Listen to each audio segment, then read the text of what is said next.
সম্মানিত মুহতারাম হাজিরিন, ওই জন্য একটাই মেসেজ যে মায়ের সঙ্গে বাপিদের সঙ্গে ভালো ব্যবহার আমাদের করতে হবে। তারা অনেক কষ্ট যাতনা ক্লেশ করে আমাদেরকে বড় করেছে, আর আমরা বড় হয়ে সেই অল্প শিক্ষায় শিক্ষিত হয়ে সেই মায়েদের সঙ্গে আমরা দুর্ব্যবহার করি। সম্মানিত মুহতারাম হাজিরিন, আমরা জানি মায়ের দোয়ায় একটা ঘটনা আল্লাহর হাবিব মুহাম্মদ আরবি সাল্লাল্লাহু আলাইহি ওয়াসাল্লাম সহিহ মুসলিমের মধ্যে। সম্মানিত মুহতারাম হাজিরিন, মায়ের দোয়ার কত বড় পাওয়ার এই ঘটনাটা শুনলে আপনারা বুঝতে পারবেন। সম্মানিত মুহতারাম হাজিরিন, আল্লাহর হাবিব মুহাম্মদ আরবি সাল্লাল্লাহু আলাইহি ওয়াসাল্লাম সাহাবাদেরকে উদ্দেশ্য করে বলছেন, হে আমার সাহাবারা, বনি ইসরাইলের 3 যুবকের ঘটনা বলেছিলেন। বনি ইসরাইলের 3 যুবকের ঘটনা, যে তারা এমন কঠিন একটা সমস্যার সম্মুখীন হয়েছিল, আর তারা এই মায়ের দোয়ার কারণে তারা সেখান থেকে সেই কঠিন পরিস্থিতি থেকে তারা ফিরে এসেছিল। সম্মানিত মুহতারাম হাজিরিন, আমরা জানি বনি ইসরাইলের সেই 3 যুবকের ঘটনা, যখন তারা কোন একটা জঙ্গলে বেড়াতে গিয়েছিল। বেড়াতে যাওয়ার পরে আকাশ থেকে বৃষ্টি বর্ষণ হচ্ছে, এদিকে ঝড় উঠেছে, তুফান বেগে ঝড় হচ্ছে। তারা কোন রাস্তা না পেয়ে 3 বন্ধু তারা পাহাড়ের গুহায় আশ্রয় নিয়েছে।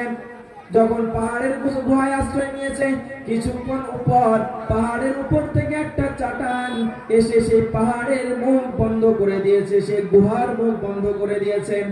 তখন 3 বন্ধু বিভিন্ন রকম প্রচেষ্টা করে, বিভিন্ন রকম ভাবে কায়দা কৌশল করে সেই গর্তের মুখ থেকে সেই চাটান পাহাড়ের সেই চাইটা হটাতে পারছে না।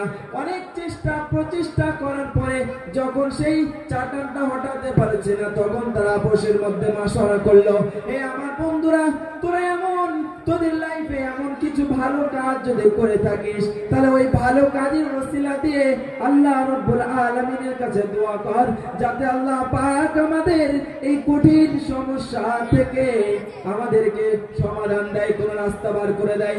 সম্মানিত মুহতারাম হাজিরিন, আমরা যদি আমাদের বুকের উপরে হাত রেখে যদি ভাবি যে আমরা এত বড় তো হয়ে গেলাম, এখনো পর্যন্ত এমন কোন ভালো কাজ করেছি কিনা, এমন কোন তো কাজ পাওয়া যাবে না। যদি আমরা গুনাহের দিকে তাকাই, তাহলে আমাদের মতো বড় প্রফেশনাল সুদখোর, বড় গাঁজাখোর, বড় মুনাফিক কোথাও পাওয়া যাবে না। সম্মানিত মুহতারাম হাজিরিন, তারা 3টে যুবক, বয়সও বেশি তাদেরকে হয়েছিল না। এই 3 যুবক যখন পাহাড়ের গুহার ভিতরে পড়ে গেছে, আর তাদের গুহার মুখ বন্ধ হয়ে গেছে, কোন রাস্তা না পেয়ে তারা মাশওয়ারা করলো, তোমরা 3 জন একে একে আল্লাহর কাছে হাত উঠাও, আর নিজেদের এই জিন্দেগির যে একটা ভালো কাজ তোমরা করেছো, সেই ভালো কাজে ওসিলা দিয়ে আল্লাহ পাকের কাছে দোয়া করো। সম্মানিত মুহতারাম হাজিরিন, তার মধ্যে একটা যুবক সে দোয়া করলো, আল্লাহ, আমি তো আমার জীবনে সমস্ত গুনাহ করেছি, কোন রকমের খারাপ কাজ থেকে আমি বিরত থাকিনি, তবে হে মাবুদ, আমি আমার লাইফে একটা ভালো কাজ করেছি। যদি তুমি ওই ভালো কাজকে পছন্দ করো, তাহলে তুমি আমাদের এই মুআরবেত থেকে পার হওয়ার কোন রাস্তা তৈরি করে দাও। সেই যুবক আল্লাহর কাছে হাত তুলেছে, আর হাত তুলে দোয়া করছে, আল্লাহ, আমি যখন বাড়িতে কাজ করতাম, কিছুদিন মজদুরদেরকে নিয়ে কাজ করাতাম। একদিন একটা মজদুর সে অর্ধেক বেলা কাজ করার পরে আমার কাছে এসে ফুল বেলার মাইনে চাচ্ছে, ফুল বেলার টাকা চাচ্ছে।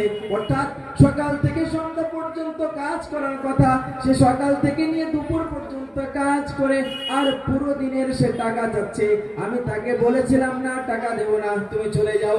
সম্মানিত মুহতারাম হাজিরিন, সেই যুবক আল্লাহর কাছে হাত তুলে জানাচ্ছে, আয় মাওলাই কারীম, মাবুদ, ওই ছেলে আমি যখন তাকে পুরো দিনের ইনকাম, পুরো দিনের টাকা না দিইনি, তখন সে চলে গিয়েছিল, তার সেই অর্ধেক বেলার টাকাটা আমি রেখে দিয়েছিলাম।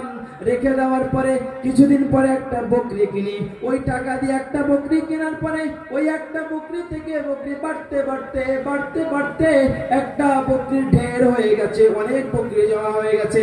এমন তো অবস্থায় বহুদিন পরে সেই ছেলে আবার ফিরে আসে। সেই মজদুর আসার পরে আয় আল্লাহ আমার কাছে বলে, হে আমার মালিক, আমি যে তোমার বহুদিন পূর্বে কাজ করেছিলাম, একদিনে একবেলা কাজ করেছিলাম, সেই টাকা আমি তোমার কাছ থেকে নিয়ে যাইনি, সেই টাকাটা তুমি আমাকে ফিরিয়ে দাও।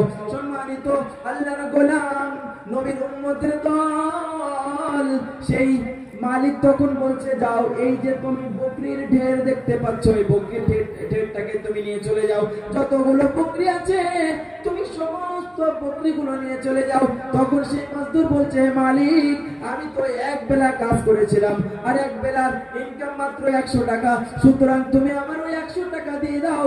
আমার সঙ্গে মজা করো না, আমাকে নিয়ে খেলা করো না। তুমি যে বলছো বকরি ঢের নিয়ে চলে যেতে, সুতরাং তুমি আমার সঙ্গে মজা করো না, আমাকে 100 টাকা দাও, আমি চলে যাই। সম্মানিত মুহতারাম হাজিরিন, তখন সেই ছেলেটা, সেই যুবক বলছে, আয় আল্লাহ, আমি তাকে বললাম, দেখ, তোর যে ওই অর্ধেক 100 টাকা ছিল, ওই 100 টাকার আমি একটা বকরি কিনেছি। বকরি কেনার পরে এই বকরি, একটা বকরি থেকে এতগুলো বকরি বেড়ে গেছে, সুতরাং এই বকরিগুলো আমি রাখবো না। আর হাদিসের মধ্যে আল্লাহ রাসূল বলেছেন, লা ঈমানা লা আমানাতা লা, যার আমানত নেই তার কোনো ঈমান নেই, সুতরাং আমি তার ওই সমস্ত বকরি দিয়ে দিয়েছি। আয় আল্লাহ, আল্লাহ পাকের কাছে হাত তুলে দোয়া করছে, আয় আল্লাহ, আমার এই কাজকে যদি তুমি পছন্দ করো, তাহলে এই কাজের ওসিলা করে তুমি গুহার মুখ থেকে, গুহার যে গর্তের মুখে যে পাথর পড়েছে, পাথরটা তুমি সরিয়ে দাও। সম্মানিত মুহতারাম হাজিরিন, এই কথা বলা শেষ হতে না হতে আল্লাহ পাক পাহাড়ের মুখ থেকে, গুহার মুখ থেকে কিছুটা পাথর সরিয়ে দিয়েছে। সুবহানাল্লাহ।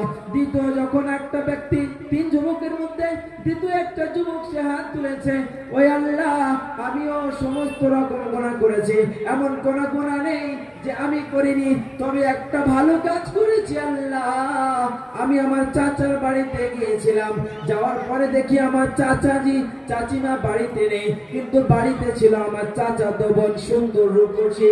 আমি যখন দেখলাম সুযোগে সৎ ব্যবহার, চাচাও নেই বাড়িতে, চাচিও বাড়িতে নেই, তখন আমি তাকে ওই আমার চাচাতো বোনকে প্রলোভনা দিলাম, দেখ, আমার সঙ্গে এইরকম উল্টো পাল্টা ব্যভিচার করতে হবে, তার বিনামূল্যে, তার মূল্যে আমি তোকে এত দিরহাম দেব। সম্মানিত মুহতারাম হাজিরিন, সেই যুবক আল্লাহর কাছে বলছে, আল্লাহ, আমার সেই চাচাতো বোন সুন্দর দেখতে, রূপসী, সে ওই কাজে রাজি হচ্ছিল না, কিন্তু আমি বিভিন্ন ভাবে তাকে প্রলোভনা দিয়ে, বিভিন্ন চক্রান্তে তাকে ওই কাজ ব্যভিচার করার জন্য তাকে রাজি করেছি।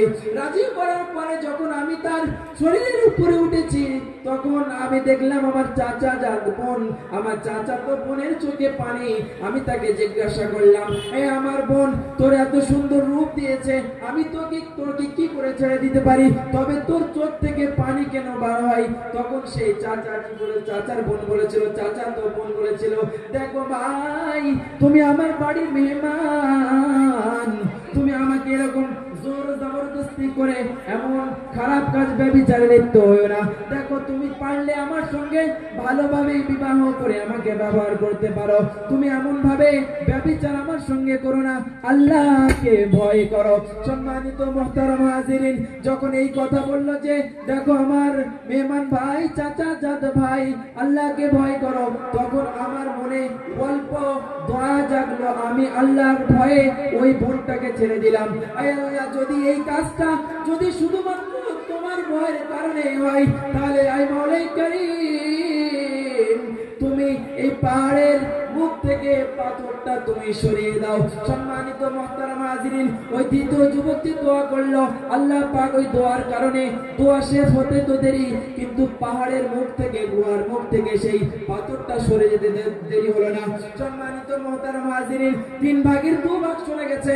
তৃতীয় একটা ভাইকে বলছে, তুমি আবার আল্লাহর কাছে দোয়া করো, যে এমন ভালো কাজের ওসিলা দিয়ে দোয়া করো যে আল্লাহ পাক যেন আমাদের এই কঠিন দুরবস্থা দূর করে দেয়, আমাদের পাহাড়ের, আমাদের এই গুহা থেকে এই পাথরটা যেন সরিয়ে দেয়, আর আমরা সুস্থভাবে যেন বাইরে চলে যেতে পারি। সম্মানিত হাজিরিন, তৃতীয় ভাই, সে অনেক ভাবার পরে আল্লাহর কাছে হাত তুলে বলছে, আয় আল্লাহ, ছোট থেকে ছোট, সগীরা সগীরা, কবিরা বড় বড় বড় গুনাহ, সমস্ত গুনাহ করেছি।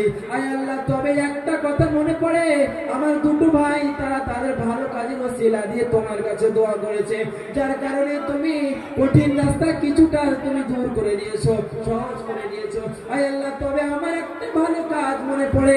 কি ভালো কাজ? বলছে আয় আল্লাহ, আমার একটা ভালো কাজ মনে পড়ে, সেটা হলো আমি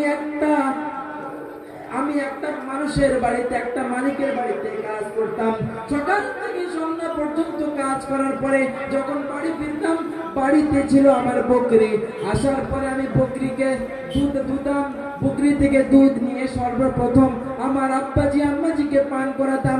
আমার আব্বাজি আম্মাজিকে পান করিয়ে তারপরে আমি আমার সন্তানদেরকে পান করাতাম। সন্তানদের পান করানোর পরে আমার বিবিকে পান করাতাম। আয় আল্লাহ, একদিন এমন হয়ে গেছে, মালিকের বাড়ি থেকে ফিরতে রাত হয়ে গেছে, অনেক রাত হয়ে গেছে। বাড়িতে এসে দেখি বাচ্চারা ক্ষুধার তাড়নায় যন্ত্রণায় কান্না করছে। আব্বাজি আম্মাজি তারা ক্ষুধাতে ঘুমিয়ে গেছে, বিবিও ঘরের ভিতরে ঘুমিয়ে গেছে। আমি সেই রাতে এসে বকরি থেকে দুধ দহন করার পরে আমি দুধটাকে নিয়ে সর্বপ্রথম আমার আব্বা মায়ের কাছে যাই। আর আমি গিয়ে দেখি আমার আব্বা মা ঘুমিয়ে গেছে। আমি তাদের ডাকার সাহস পাইনি, সেই দুধটা নিয়ে রাতে দাঁড়িয়ে আছি। আমার সন্তানরা তারা ক্ষুধার যন্ত্রণায় কাঁদছে, আর আমার পায়ের কাছে এসে তারা আড়গোল খাচ্ছে। কিন্তু আমি আমার মা বাপের দুধ পান করানোর আগে আমার সন্তানদের দুধ পান করানো আমি পছন্দ করিনি, যার কারণে আমার সন্তানরা পায়ের কাছে পড়ে কাঁদতে কাঁদতে তারা ঘুমিয়ে গেছে। আর মা বাবা ঘুমানোর কারণে মা বাবাদের ঘুম থেকে জাগ্রত করা আমি পছন্দ করিনি। সেই দুধের গ্লাস নিয়ে সারা রাত দাঁড়িয়ে আছি, এদিকে সন্তানরা কাঁদতে কাঁদতে ঘুমিয়ে গেছে। আমার ওয়াইফ, আমার স্ত্রী ঘরের ভিতরে ঘুমাচ্ছে, আর পিতা মাতার পায়ের ধারে আমি এক গ্লাসে করে দুধ নিয়ে দাঁড়িয়ে আছি। যখন সকাল হয়ে গেল, পিতা মাতার ফজরের আজান হওয়ার পরে যখন আজানের আওয়াজ শুনতে পেয়ে ঘুম ভেঙেছে। ঘুম ভাঙার পরে দেখছে তাদের কলিজার টুকরো সন্তান একটা গ্লাসে করে দুধ নিয়ে পায়ের ধারে দাঁড়িয়ে আছে আমাদের পান করানোর জন্য। আমি যখন জিজ্ঞাসা করলাম, কি ব্যাপার বাবা, কি ব্যাপার, তুমি দাঁড়িয়ে আছো কেন, সারা রাত কি দাঁড়িয়ে আছো? তখন তাদের কলিজার টুকরো সন্তান বলছে, হ্যাঁ মা, আমি সারা রাত এই দুধ নিয়ে দাঁড়িয়ে রয়েছি, তোমাদের পান করাতে পারিনি বলে আমার কলিজার টুকরো সন্তানরা তারা কাঁদতে কাঁদতে ঘুমিয়েও গিয়েছে, তাদেরকেও দুধ পান করায়নি।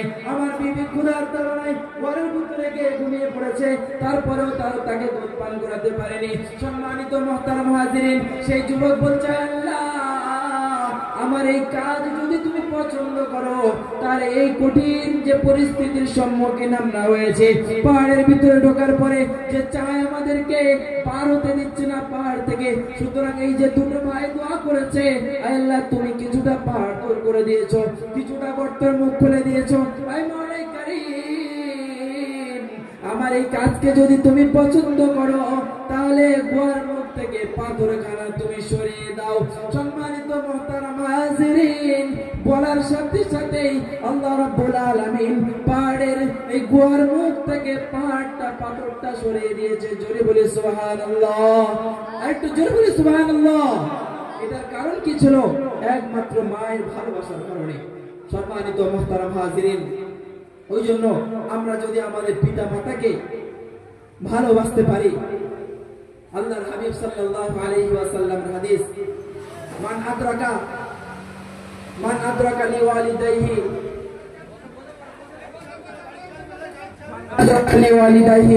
ইনদাল কিবারি আহাদিহুমা সুম্মা লাম ইয়াদখুলিল জান্নাহ, যে ব্যক্তি তার পিতা মাতাকে পেল আর পাওয়ার পরে তাদের সেবা যত্ন করে তার জান্নাত নামক জায়গা কামাতে পারলো না, তারা ধ্বংস হয়ে যাক।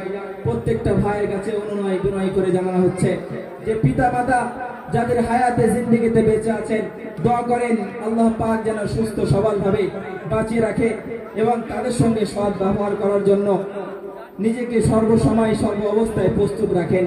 আর যাদের পিতা মাতা দুনিয়া থেকে চলে গেছে, তাদের জন্য সর্ব অবস্থায় দোয়া করেন, তারা চাতক পাখির ন্যায় আমাদের দিকে তাকিয়ে রয়েছে।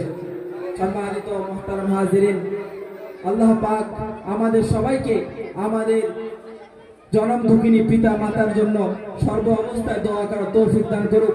যাদের পিতা মাতা হায়াতে জিন্দেগিতে বেঁচে আছেন, তাদের সাথে সর্ব অবস্থায় সুব্যবহার সদ্ব্যবহার করার তৌফিক দান করুক। আমিন। ওয়া আখিরু দাওয়ানা আলহামদুলিল্লাহি রাব্বিল আলামিন।